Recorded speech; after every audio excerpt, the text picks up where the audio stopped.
दिवाळीच्या फराळातील कुरकुरीत आणि झणझणीत पदार्थ म्हणजे लसूणी शेव अगदी कुरकुरीत होईल, अजिबात तेलकट होणार नाही। चला तर बनवायला सुरुवात करूया। 2 कप बेसन, अर्धा कप तांदळाचं पीठ घेतलं, चाळून घेतलं। यामध्ये 2.5 चमचे कडकडीत गरम तेल घातलंय।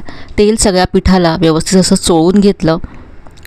यानंतर यामध्ये मसाले घातले, हिंग, चवीप्रमाणे मीठ, लाल तिखट, हळद घातली।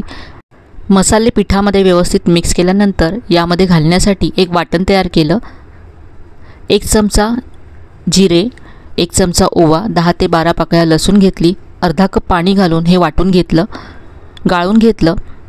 आता हे पाणी या पिठामध्ये घालायचं आहे आणि हे पीठ असं सैलसर मळून घ्यायचं आहे। पीठ साच्यामध्ये भरून घेतलं आणि याची अशी शेव फ्राय करून घेतली।